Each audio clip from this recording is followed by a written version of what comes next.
IMF naikkan proyeksi pertumbuhan ekonomi global untuk tahun 2025 dan 2026.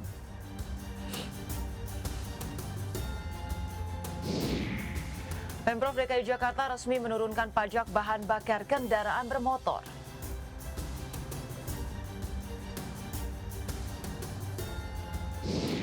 Simak perbincangan seputar market hari ini bersama Chandra Pasaribu, Head of Research Analyst PT Yuantas Sekuritas Indonesia.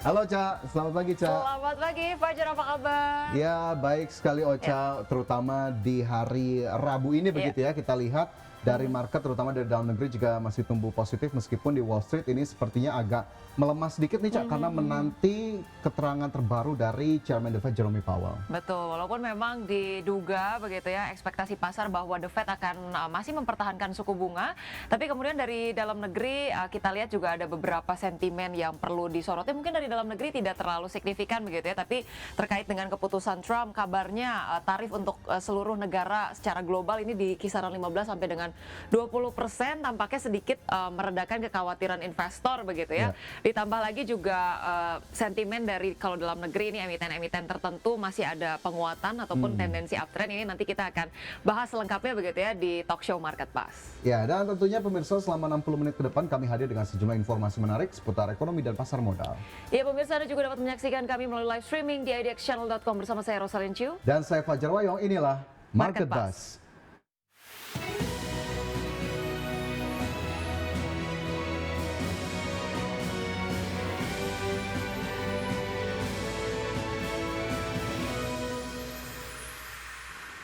Ya, kita awali Market Buzz hari ini pemirsa dengan isu viral di mana Indonesia kehilangan salah satu putra terbaiknya, ekonom Kwik Kian Gi yang juga mantan Menteri Koordinator Bidang Ekonomi, Keuangan dan Industri, wafat pada Senin malam.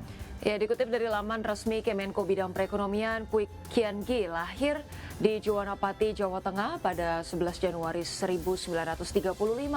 Beliau adalah seorang ahli ekonomi dan politikus Indonesia keturunan Tionghoa. Kwik menjabat sebagai Menteri Koordinator Bidang Ekonomi, Keuangan dan Industri tahun 1999 hingga tahun 2000 serta Menteri Perencanaan Pembangunan Nasional dan Ketua Bappenas dari tahun 2001 hingga tahun 2004. Ya, terkait dengan isu viral kita yang pertama terkait wafatnya Kwik Kian Gi, kita lihat pemirsa komentar yang sudah hadir melalui Instagram IDX. Yang pertama dari @RickyGram begitu ya, kita lihat apa saja yang kemudian dikomentari. Dari Ricky begitu ya, ini menyatakan rest easy Pak, terima kasih atas jasanya untuk bangsa dan negara ini. Ya, kemudian komentar berikutnya ini datang dari @benzapr_ mengatakan suka almarhum karena idealis, selamat jalan Om Kwik, semoga kami akan terus mengikuti jejak Anda. Oke, dari Benza kita bergeser ke komentar berikutnya dari @ian_suama. Dulu aku pernah jadikan Bapak Kwik sebagai orang doing by sample, bahkan aku baca-baca buku beliau, semoga amal baktinya selalu dikenang semasih aku SMA. Ya, kalau kita berbicara soal Kwik Kian Gi begitu, ini tokoh ekonom yang memang vokal begitu ya, dan tentunya idealismenya cukup banyak disebarluaskan ke masyarakat, dan kita tahu perannya juga sebagai salah satu atau bahkan mungkin orang yang pernah menduduki beberapa jabatan begitu di pemerintahan, tentunya juga memunculkan ataupun memberikan inspirasi bagi banyak orang. Mungkin Ocha ini belum terlalu mengalami nih masa beliau Pak Kwik Kian menjabat, Gi. saya baru lahir ya. Tapi ya balik lagi kita pastinya ikut berduka, dan balik lagi sosok dari Kwik Kian Gi ini akan selalu dikenal dan bisa selalu menjadi sosok panutan di saat-saat ini begitu ya, bagaimana ketika ia menjabat begitu tegak lurus terhadap pemerintah, tapi di akhir-akhir ataupun setelah beliau selesai menjabat pun dia selalu tidak pernah fokusnya itu terlepas dari perhatian terhadap isu-isu ekonomi, selalu vokal dan pastinya berpihak kepada kepentingan masyarakat ya. Ya, tentu ini yang kemudian menjadi kenangan tersendiri bagi masyarakat terkait dengan Kwik Kian Gi. Iya, pemirsa, kita ke isu viral berikutnya terkait dengan pemerintah Provinsi DKI Jakarta resmi menurunkan pajak bahan bakar kendaraan bermotor atau PBBKB, di mana selama ini tarif PBBKB ini di ibu kota berlaku maksimal 10%. Gubernur DKI Jakarta Pramono Anung mengatakan dirinya telah menaikkan keputusan Gubernur nomor 542 tahun 2025 tentang pengurangan pajak bahan bakar kendaraan bermotor. Keputusan ini mulai berlaku sejak tanggal 22 Juli 2025. Dalam keputusan Gubernur 542/2025 tersebut, tarif PPBKB untuk kendaraan pribadi dan kendaraan umum diberikan diskon 50%, sementara untuk kendaraan pertahanan dan keamanan atau HANKAM diberikan diskon 80%. Dalam peraturan daerah atau Perda nomor 1 tahun 2024, tarif PPBKB untuk kendaraan pribadi termasuk untuk HANKAM berlaku 10%, sementara kendaraan umum 5%. Dengan adanya insentif baru ini, maka tarif PPBKB yang baru yakni kendaraan pribadi 5%, kendaraan umum 5%, dan kendaraan HANKAM 2%. Dan kita lihat komentar yang mewarnai isu viral kita yang kedua, pemirsa. Yang pertama dari @mfanYH. Nah, ini komentarnya cukup panjang begitu ya. Kebijakan pengurangan tarif PPBKB ini sangat baik untuk meringankan beban masyarakat. Selain berdampak langsung pada harga BBM, langkah ini juga memicu pertumbuhan ekonomi daerah. Akan lebih bermanfaat jika kebijakan serupa dapat diterapkan secara massal di seluruh Indonesia dengan tetap mempertimbangkan kondisi fiskal masing-masing daerah.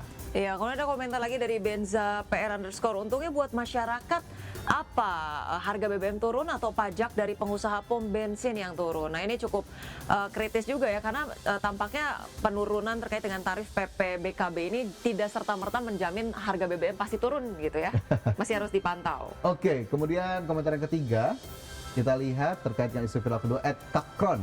Ini berlaku sampai kapan ya? Selama pemerintahan Pramono Anung atau gimana? Nah, iya, jadi isu viral kita yang kedua terkait dengan pengurangan tarif PPBKB untuk Provinsi DKI Jakarta, kurang lebih sih agak sepakat nih Cak ya dengan tadi Benza ya. Yes. Kalau memang efeknya tidak terasa dari harga BBM-nya, ya mungkin apakah kemudian dari pengusaha BBM-nya yang kemudian cukup mendapatkan keuntungan, tapi lagi-lagi apapun kalau tarif atau pajak dikurangi, ya kita bersyukur saja, Cak. Betul, tapi ya balik lagi kita juga mau lihat impact nyatanya begitu ya, karena yang kita lihat bukan penurunan tarifnya aja, tapi dampak langsungnya terhadap masyarakat seperti apa. Kita ke isu viral berikutnya, pemirsa PT Nusantara Sejahtera Raya Tbk atau CNMA atau Sinema 21 membukukan laba bersih sebesar 323,96 miliar rupiah pada semester 1 2025 atau per 30 Juni 2025, di mana seiring dengan hal tersebut, pendapatan tercatat senilai 2,8 triliun rupiah.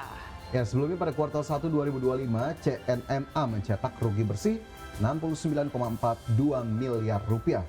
Kinerja pada semester 1 2025 didorong oleh total jumlah penonton yang mencapai 42,5 juta penonton.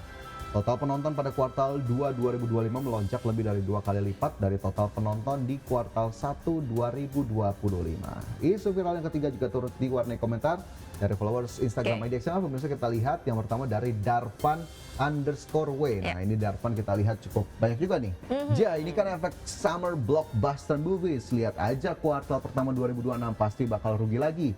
Ada bulan Ramadannya. Ini mah udah ketebak dari movie seasonnya. Oke, berikutnya ada @Kristi222404 mengatakan semester 2 bakalan tetap laba deh, karena beli tiket via MTX wajib beli makanan. Kalau nggak kena charge admin 4.000 per tiket. Oh, lanjut dari Kristi kita ke komentar ketiga. Ya.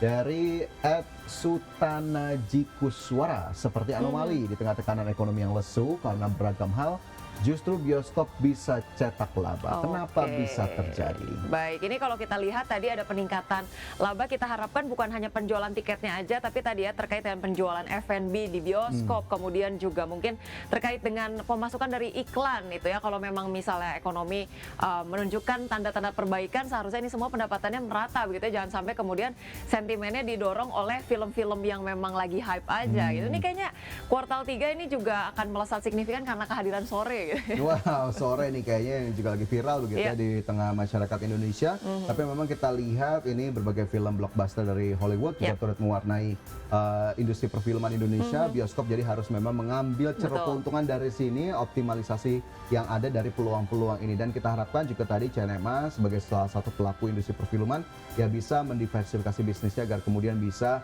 mencari peluang-peluang lain, tidak hanya mengandalkan dari movie season saja ya. Betul. Dan pemirsa, kita masih punya beragam informasi lainnya, di antaranya terkait dengan mempertahankan level 7.600 indeks harga saham gabungan ditutup menguat tipis pada perdagangan Selasa. Ya, informasi dan pembahasannya akan dibawakan oleh rekan Rosa Lincium. Iya, pemirsa jangan kemana-mana, Market Bahas akan segera kembali.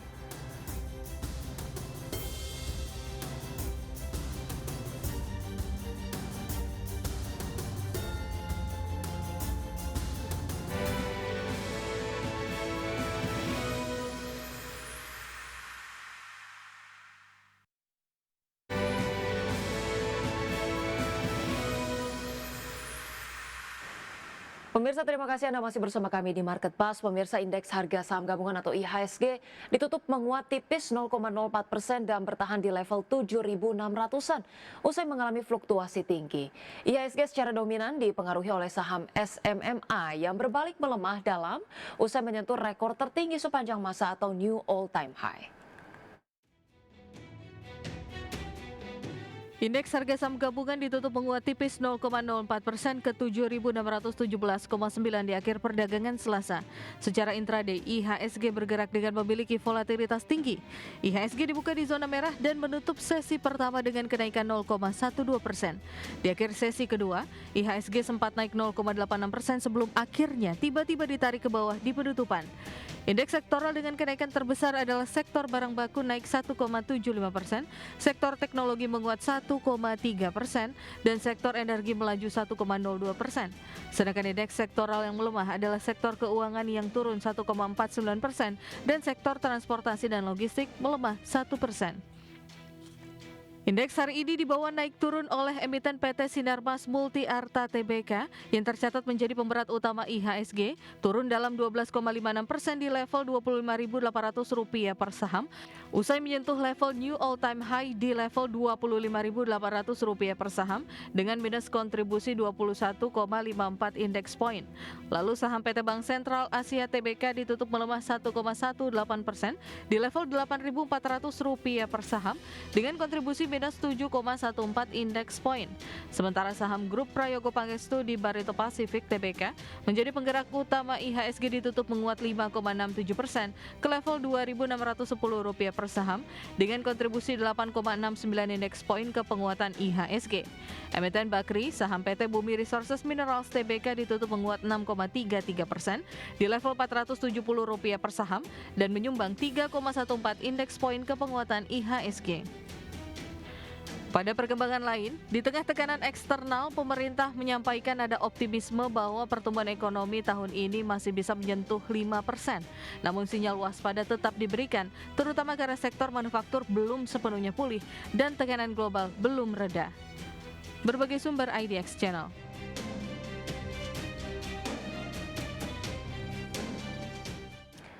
Dana Moneter Internasional IMF merevisi naik proyeksi pertumbuhan ekonomi global untuk 2025 dan 2026 menjadi 3% dan 3,1%.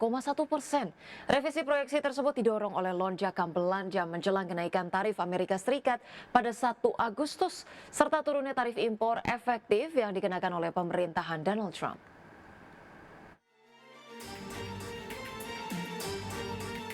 Dana Moneter Internasional atau IMF merevisi naik proyeksi pertumbuhan ekonomi global untuk 2025 dan 2026 yang didorong oleh lonjakan belanja menjelang kenaikan tarif Amerika Serikat pada 1 Agustus serta turunnya tarif impor efektif yang dikenakan oleh Amerika Serikat.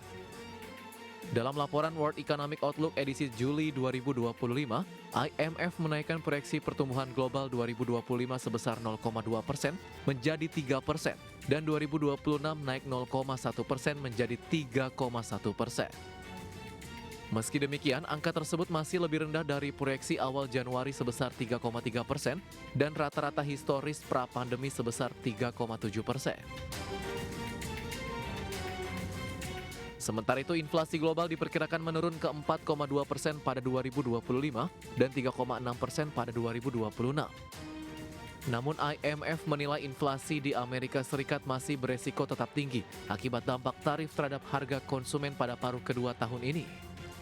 Dalam laporannya, IMF menyebut ketidakpastian global terbilang masih tinggi meskipun tarif impor efektif yang dikenakan Amerika Serikat mengalami penurunan. Di sisi lain, IMF memperingatkan bahwa perekonomian global masih menghadapi risiko besar, termasuk potensi kembalinya tarif tinggi, ketegangan geopolitik dan defisit fiskal yang meningkat, yang dapat mendorong kenaikan suku bunga serta memperketat kondisi keuangan global. Berbagai sumber IDX Channel. Pemirsa, harga minyak melonjak lebih dari 3% pada perdagangan Selasa usai Presiden Donald Trump meningkatkan tekanan terhadap Rusia terkait dengan perang di Ukraina dan optimisme bahwa perang dagang antara Amerika dan mitra dagang utama mereda. Minyak mentah berjangka Brent ditutup melambung 3,53% menjadi 72,51 dolar Amerika per barrel. Sedangkan minyak mentah berjangka West Texas Intermediate melesat 3,75% menjadi 69,21 dolar per barrel. Kedua kontrak tersebut mencapai level tertinggi sejak 20 Juni lalu. Adapun pada Selasa, Trump mengatakan akan mulai mengenakan tarif dan langkah-langkah lain terhadap Rusia jika Moskow tidak membuat kemajuan dalam mengakhiri perang di Ukraina. Selain itu, Menteri Keuangan Amerika Serikat Scott Bessent mengatakan telah memberitahu para pejabat China bahwa Beijing dapat menghadapi tarif tinggi jika melanjutkan pembelian minyak Rusia.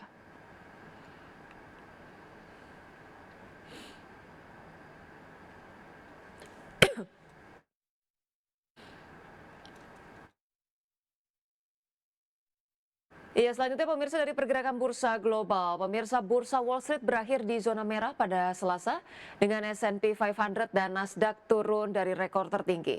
Setelah sejumlah laporan keuangan emiten yang mengecewakan dan investor menunggu pernyataan kebijakan moneter Bank Sentral Amerika Serikat. Pada perdagangan Selasa, pemirsa, indeks Dow Jones Industrial Average ditutup turun 0,46% ke level 44.632.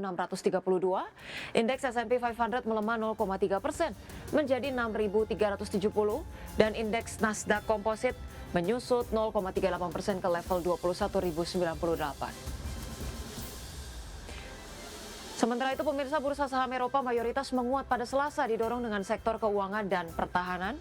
Pemirsa, indeks DAX Jerman naik 1,03% ke level 24.217. Indeks FTSE 100 Inggris menguat 0,6% ke posisi 9.136.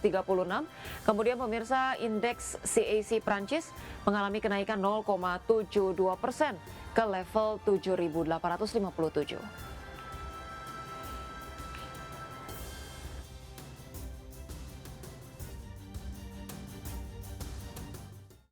Dan pemirsa, untuk membahas selengkapnya bagaimana proyeksi perdagangan pasar modal pada hari ini, kita sudah tersambung melalui line Zoom bersama dengan Chandra Pasaribu, Head of Research Analyst PT Yuanta Sekuritas Indonesia. Selamat pagi Pak Chandra, apa kabar? Selamat pagi, kabar baik. Baik, terima kasih sudah meluangkan waktunya di Market Buzz Directional. Pak Chandra, kalau kita lihat keputusan Trump untuk memperkirakan tarif untuk negara-negara di global ini serempak kisarannya di 15 sampai dengan 20%. Anda melihat ini apakah menjadi pereda dari kekhawatiran investor dan bagaimana dampaknya terhadap IHSG nih, Pak Chandra? Yang pasti muncul inilah ya, menyingkirkan tadinya keraguan-raguan terhadap tarif yang mungkin bisa sampai di atas 30-40 atau bahkan mungkin Cina yang triple digit, menghilangkan ketidakpastian itu, sehingga akhirnya memang sebenarnya pertumbuhan global menjadi relatif lebih bisa ditebak ya, karena menjadi jelas aturan main di trade ini meskipun ada kenaikan tarif seperti Indonesia ke 19%, tetapi angka itu paling tidak memberikan kepastian bagaimana respons daripada dunia usaha terhadap tarif baru tersebut, sehingga memang secara bisnis plan bisa dilakukan menjadi lebih pasti. Harusnya memang dengan kondisi yang relatif lebih jelas ini tentunya akan membawa dampak yang cukup positif terhadap IHSG, karena kita lihat company-company paling tidak mempunyai arah atau guidance sehingga bisnis plan-nya memang bisa di-execute mungkin sampai dengan beberapa tahun ke depan. Baik, perkiraan kisaran tarif di 15-20% menjadi salah satu sentimen yang cukup positif untuk pasar modal. Berikutnya juga ini terkait dengan Trump yang mempercepat ultimatum atau desakan kepada Rusia begitu ya. Tadinya kan 50 hari disuruh berdamai dengan Ukraina, tapi sekarang kabarnya deadline-nya jadi 10 sampai dengan 12 hari saja. Ini impact-nya akan seperti apa sih Pak Chandra kalau misalnya Rusia ternyata dalam 10 sampai 12 hari ini juga belum memutuskan sepakat untuk berdamai dengan Ukraina? Terus terang aja sebenarnya kalau dari sisi trade negotiation sendiri ya, sebenarnya waktu yang pendek ini tuh termasuk cukup cepat ya, karena memang trade negotiation tuh harus relatif secara detail gitu ya. Jadi ini kita bicara di trade negotiation gitu.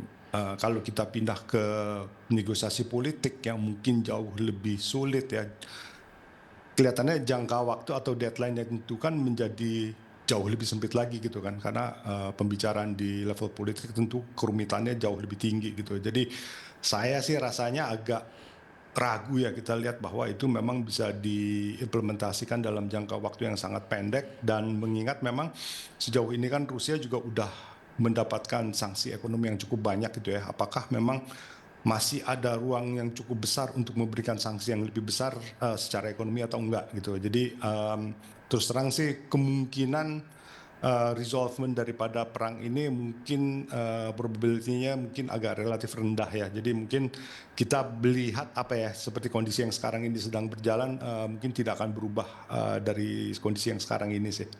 Baik, terkait dengan deadline 10 sampai 12 hari ini dirasakan masih kemudian terlalu desakan yang terlalu cepat dan susah untuk optimis begitu ya, bagaimana kemudian Rusia akan sepakat berdamai dengan Ukraina hanya dalam jangka waktu 1 sampai dengan 2 minggu. Tapi katakanlah memang betul bahwa Rusia belum juga membuat kesepakatan di rentang waktu atau deadline yang ditentukan oleh Trump.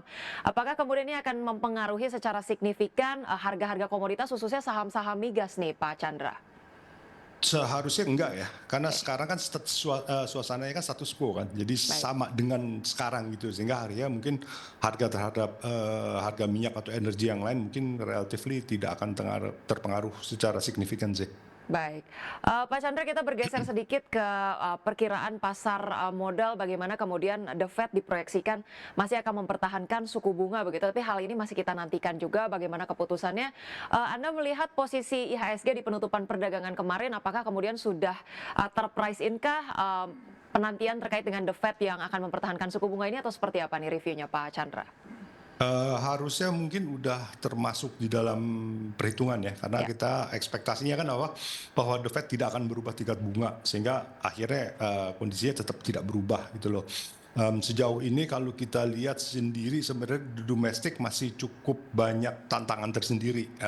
Jadi kalau misalnya kita lihat dari sisi proyeksi ekonomi, mungkin di second quarter kelihatannya tetap soft gitu. Jadi mungkin untuk kondisi domestik kita sendiri dibutuhkan sebenarnya tingkat bunga yang relatif cenderung lebih rendah untuk bisa mendorong perekonomian sehingga bisa bergerak lebih cepat gitu. Jadi mungkin, dan kalau kita lihat dari sisi indeks dolar, dia sekarang masih di bawah 100, berarti pressure daripada external equilibrium itu mungkin relatif terbatas. Jadi ada kemungkinan memang dinamika di dalam negeri yang akan lebih menentukan daripada pressure daripada Fed rate decision.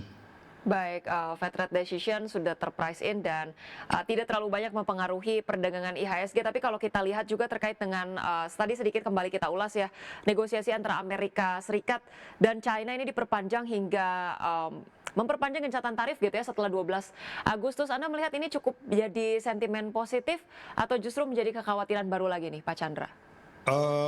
Harusnya jadi sentimen positif ya, karena sejauh ini kan kita lihat beberapa rentetan belakang ini dengan Amerika dengan trade negotiation-nya cukup positif ya, terutama yang Jepang, habis itu muncul EU gitu loh. Terus sekarang China. Jadi kelihatannya yang terakhir ini justru yang paling signifikan karena mereka trading partner yang cukup besar.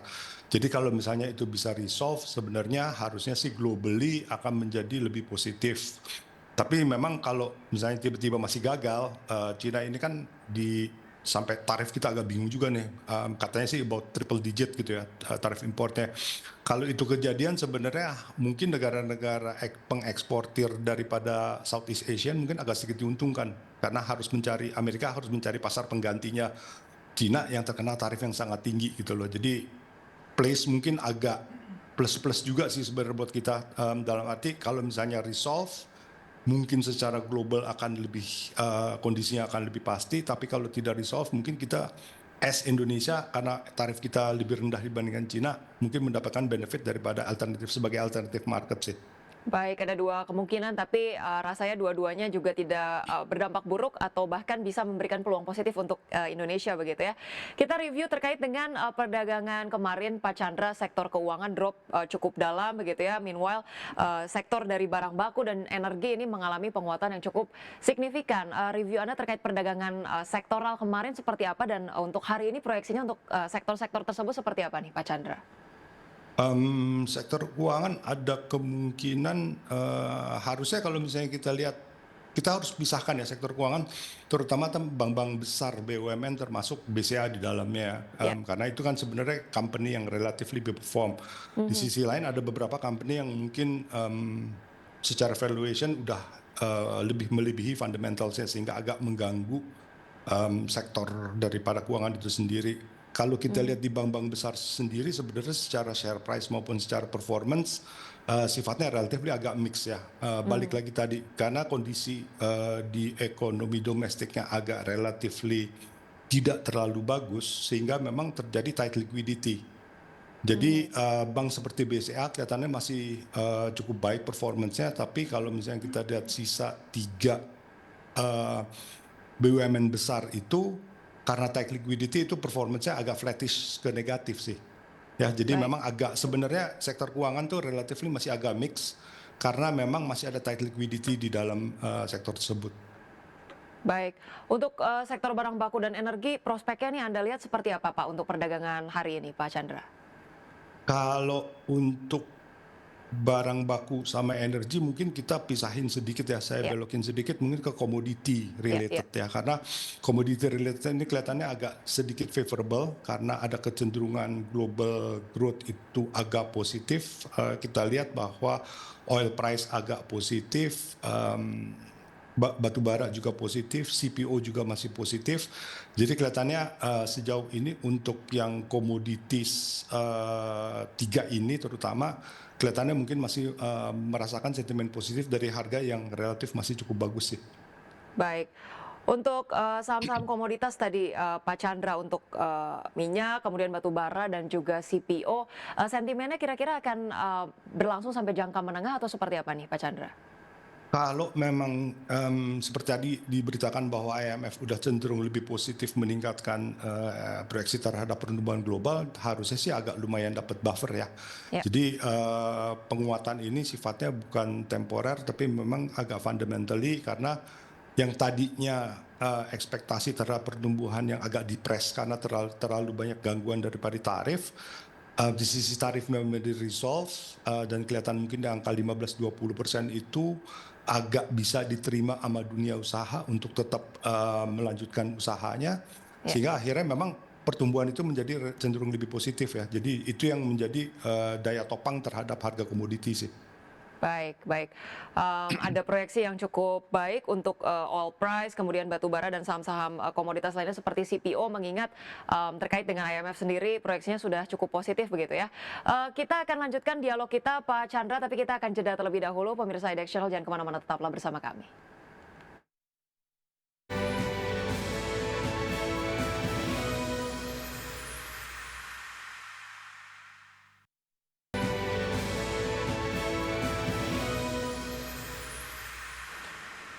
Pemirsa, terima kasih Anda masih bersama kami di Market Plus, dan sebelum kita melanjutkan dialog kita pada pagi hari ini, kita akan lihat terlebih dahulu bagaimana posisi perdagangan ataupun pembukaan perdagangan dan posisi IHSG pada pagi hari ini. Kita lihat di layar televisi berikut ini, pemirsa, kita akan ulas sedikit terkait dengan IHSG sejauh ini tampak menguat tipis di 0,56% ke 7.660-an.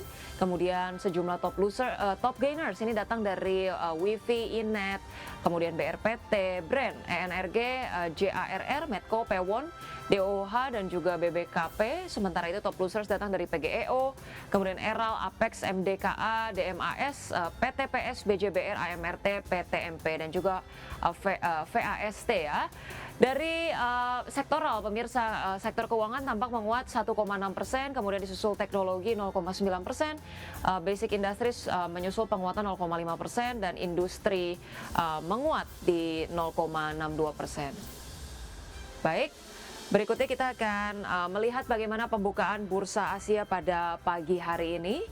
Kita lihat bersama-sama di layar televisi berikut ini, pemirsa. Baik.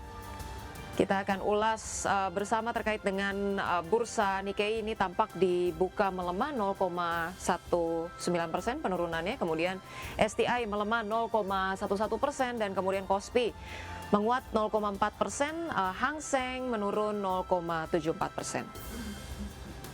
Dan berikutnya pemirsa, kita juga akan melihat 3 saham pilihan yang direkomendasikan pada pagi hari ini. Kita lihat bersama-sama, di sini ada WIRG, direkomendasikan buy, kemudian juga ada Cuan dan juga ada Medco, masing-masing dengan rekomendasi buy.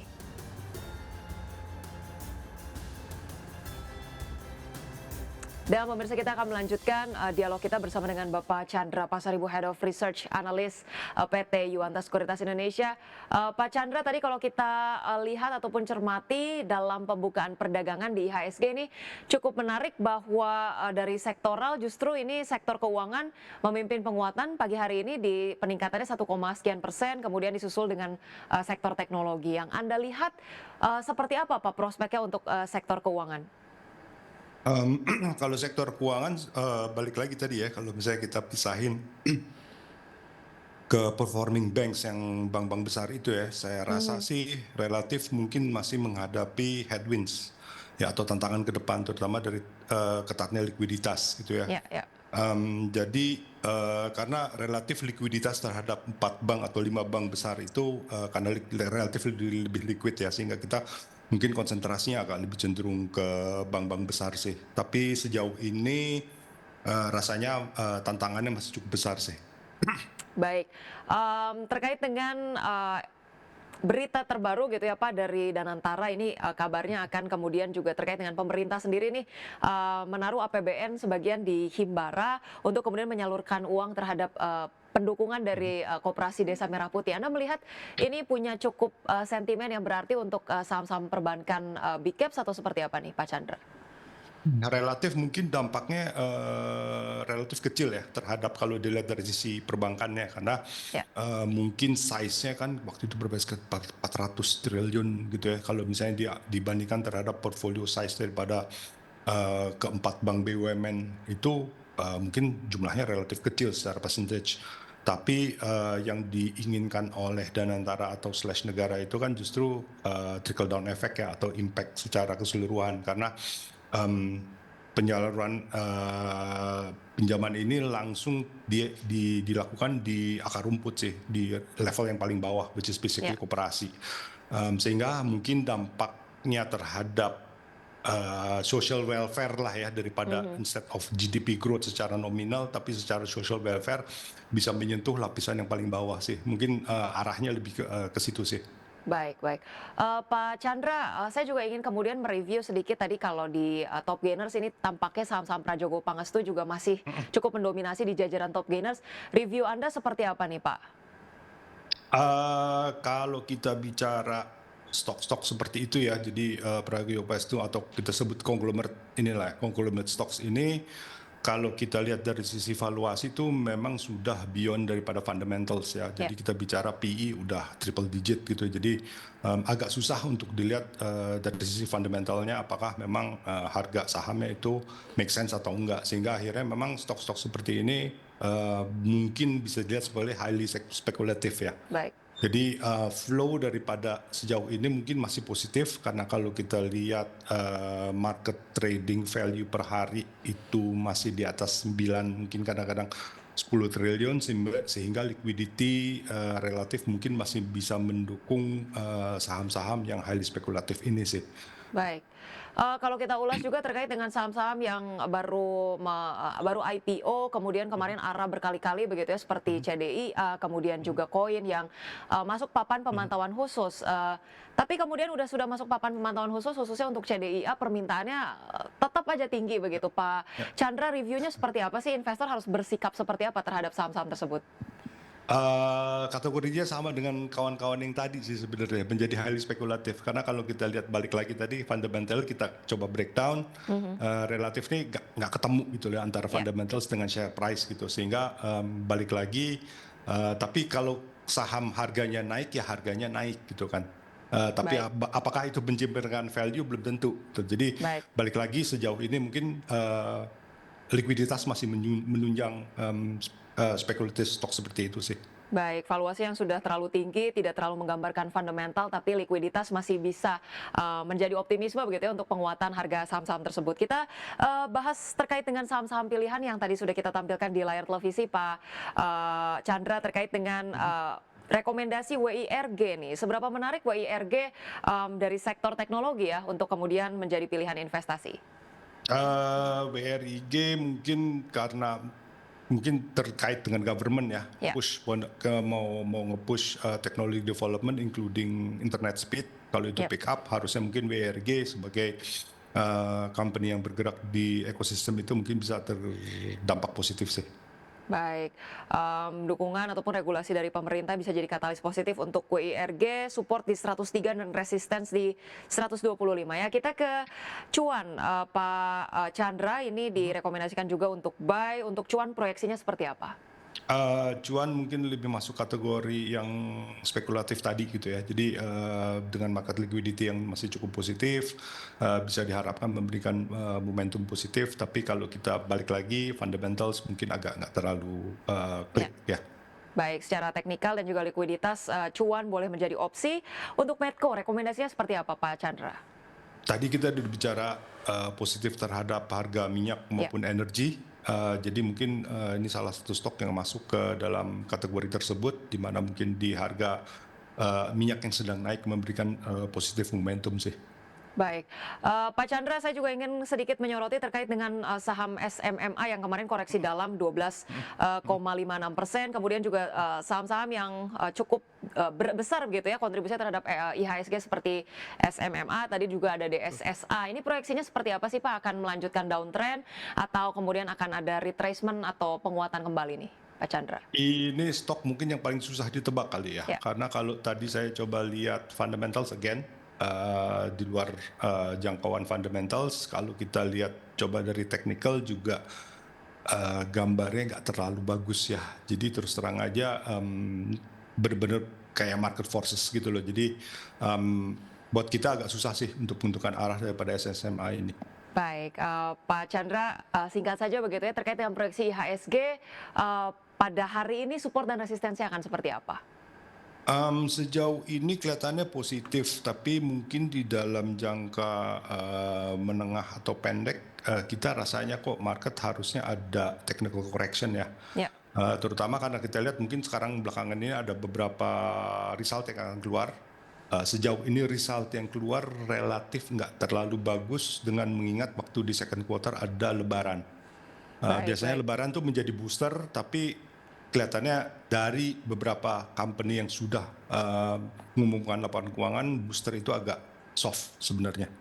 Jadi ada agak prone untuk correction sih market sebenarnya. Baik, untuk IHSG sendiri untuk perdagangan hari ini bisa diproyeksikan positif, tapi dalam jangka menengah ada potensi koreksi mengingat sentimennya tidak terlalu kuat, walaupun dari mancanegara begitu ya, ini ada optimisme yang cukup signifikan terkait dengan katalis tarif antara Amerika Serikat dan negara-negara lainnya. Tapi kemudian dari dalam negeri ini juga udah mau mendekati Lebaran dan belum ada sentimen yang terlalu berarti begitu ya. Terima kasih banyak Pak Chandra untuk berbagai insights menarik dan juga informasi yang sudah dihadirkan di Market Buzz. Pak Chandra Pasaribu selaku Head of Research Analyst dari PT Yuanta Sekuritas Indonesia. Terima kasih sudah bergabung di Market Buzz IDX Channel, Pak. Sampai berjumpa kembali dan salam sehat. Ya, terima kasih. Baik pemirsa, sesaat lagi kami akan menghadirkan berbagai update informasi lainnya dan kita akan bergabung dengan rekan Fajar Wayong. Baik Fajar, usai jeda berikut ini kita akan ada informasi apa lagi nih? Ya, informasi seputar emiten pemirsa dan juga Ocha, salah satunya adalah saham Unicharm Indonesia atau UCID yang mencapai level terendah di sepanjang masa. Informasinya akan kami hadirkan untuk Anda usai jeda berikut ini.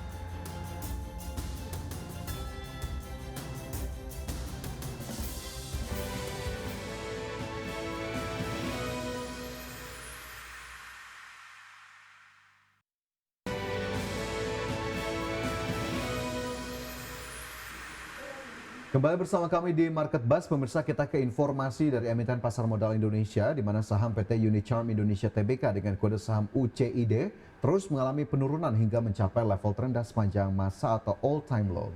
Iya, pemirsa, saham UCID melemah 2 poin atau 0,4% ke level 494 per saham pada perdagangan intraday Selasa, di mana ini merupakan level terendah saham UCID sepanjang masa sejak initial public offering di Bursa Efek Indonesia pada 20 Desember 2019. Saham UCID terus berada dalam tren melemah akhir-akhir ini. Sejak awal 2025, saham produsen popok bayi dan popok dewasa ini telah melemah 35% secara year to date. Saat IPO beberapa tahun lalu, saham UCID pertama pertama kali diperdagangkan di level 1.500 per saham. Artinya harga saham emiten ini telah merosot 67,07% dari harga saat IPO. UCID belum merilis laporan keuangan semester 1 2025. Pada kuartal 1, pendapatan neto UCID terkoreksi 11,65% year on year menjadi 2,2 triliun rupiah.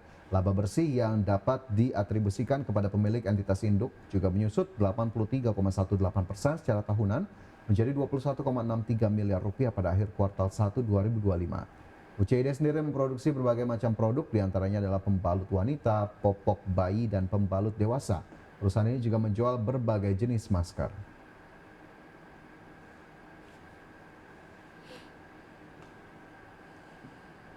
Kita ke emiten lainnya, pemirsa, di mana lonjakan pendapatan emiten dengan kode saham DOOH turut mendorong laba bruto melesat hingga 91,48% secara tahunan atau mencapai 26,84 miliar dari sebelumnya 14,02 miliar. Ya, sejalan dengan itu beban pokok pendapatan DOOH meningkat sekitar 1,57% secara tahunan menjadi 46,64 miliar selama periode Januari hingga Juni 2025.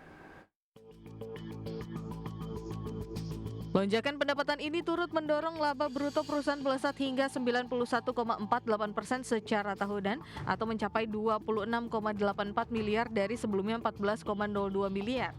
Sejalan dengan hal ini, beban pokok pendapatan perusahaan meningkat sekitar 1,57% secara tahunan menjadi 46,64 miliar selama periode Januari hingga Juni 2025. Dari sisi operasional, perusahaan mampu mempertahankan pertumbuhan laba usaha sebesar 20,43%. Per Juni 2025, laba usaha perusahaan mencapai 8,32 miliar rupiah. Dari sisi bottom line, laba tahunan berjalan perusahaan juga melonjak 21,55% secara tahunan dari 5,46 miliar per Juni 2024 menjadi 6,63 miliar. Dari sisi neraca, perusahaan tercatat memiliki aset sebesar 306,72 miliar. Sementara total ekuitas dan liabilitas perusahaan masing-masing mencapai 219,7 miliar dan 80,48 miliar. Berbagai sumber IDX Channel.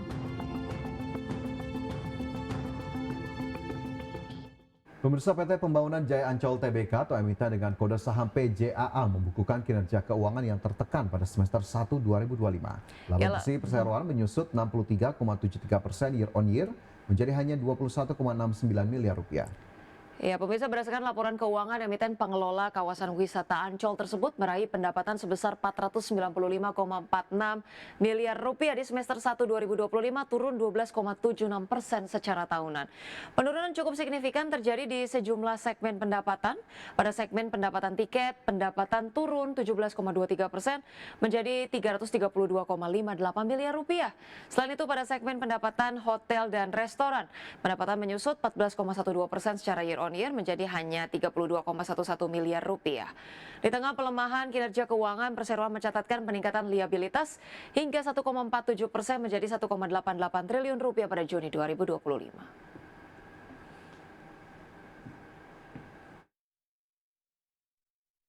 Pemirsa, perusahaan penyedia layanan mobilitas PT Adi Sarana Armada Tbk atau ASSA sukses menorehkan kinerja positif di semester pertama 2025. Peningkatan pendapatan dan laba bersih menjadi pencapaian signifikan di tengah tantangan ekonomi. Pada semester 1 2025, PT Adi Sarana Armada Tbk atau ASSA mencatatkan pendapatan sebesar 2,84 triliun rupiah, tumbuh 20% dibandingkan periode yang sama tahun sebelumnya. Laba bersih pun melonjak hingga 90% secara tahunan, menjadi 290,81 miliar rupiah. Efisiensi operasional di seluruh lini bisnis disebut menjadi salah satu kunci utama kinerja positif ini. Segmentasi logistik menjadi kontributor terbesar, menyumbang 42% dari total pendapatan. Dari total ini, logistik menghasilkan 1,19 triliun rupiah, disusul rental sebesar 804,17 miliar rupiah, dan mobil bekas 522,43 miliar rupiah. Bisnis rental sendiri akan diremaja dan diperkuat dengan armada baru, dengan capital expenditure yang dianggarkan antara 1,3 hingga 1,5 triliun rupiah. Pengembangan ekosistem mobil bekas di bawah ASLC juga terus dipercepat. Tahun ini 4 showroom Caroline.id ditargetkan beroperasi. 2 diantaranya sudah dibuka di Cibubur dan Bandung. Berbagai sumber IDX Channel. Dan pemirsa, pastikan Anda masih bersama kami. Market Buzz segera kembali usai jeda.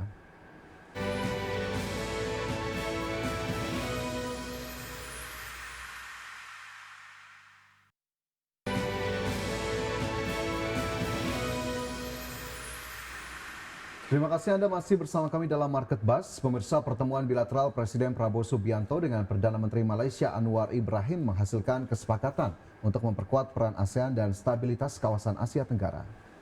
Ya, pertemuan Presiden Prabowo dan Perdana Menteri Anwar Ibrahim di Istana Merdeka, Jakarta berlangsung hangat dan cukup produktif. Kedua kepala negara menegaskan bahwa Indonesia dan Malaysia siap memberikan dukungan penuh terhadap langkah-langkah stabilitas keamanan kawasan regional.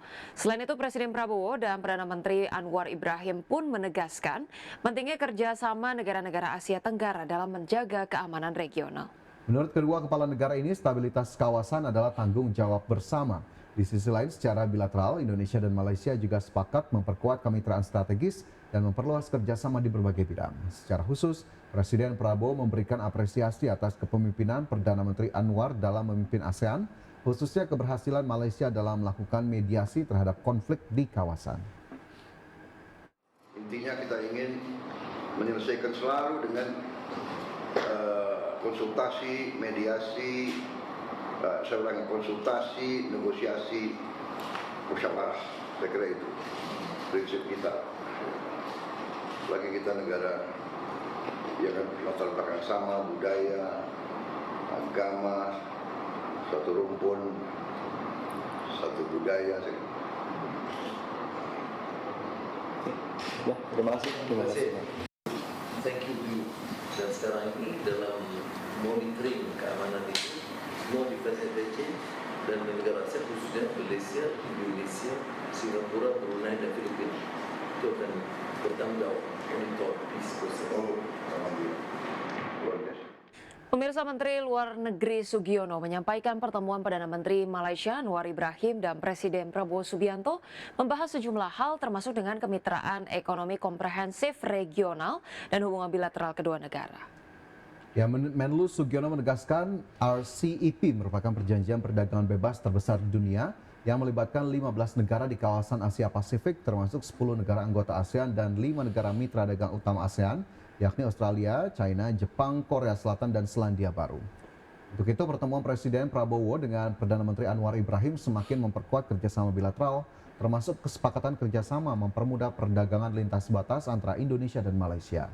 Pertemuan bilateral resmi ini juga disertai dengan penandatanganan 4 nota kesepahaman kerjasama terkait perbatasan darat dan kerjasama bidang kesehatan, teknologi, dan komunikasi.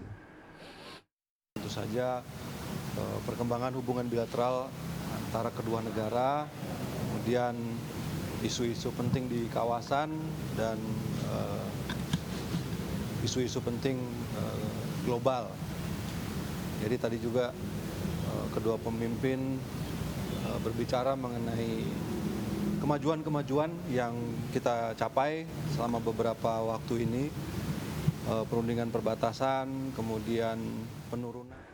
Dan pemirsa, sebelum kita akhiri Market Buzz hari ini, kita cermati terlebih dahulu posisi dari indeks harga saham gabungan di 30 menit pertama perdagangan. Dan jika kita lihat, IHSG ini menguat 0,39%. Jika kita lihat di sini masih bergerak di kisaran 7.600-an, lebih tepatnya 7.645,29. Sementara jika kita lihat secara sektoral, sektor keuangan memimpin penguatan naik 1,7%, diikuti industri, teknologi, industri dasar, kesehatan, non-cyclical, infrastruktur, dan juga transportasi. Ya, kemudian jajaran top gainers di sini datang dari WIFI, BRPT, Inet, BWPT, kemudian Ratu, DOOH, JARR, Mina Raja, dan WIRG. Sementara itu top losers datang dari Cuan, PGEO, kemudian ada Eral, ERA, kemudian Apex, AMRT, DMAS, MTEK, Mayor, kemudian juga Bilog dan juga BJBR.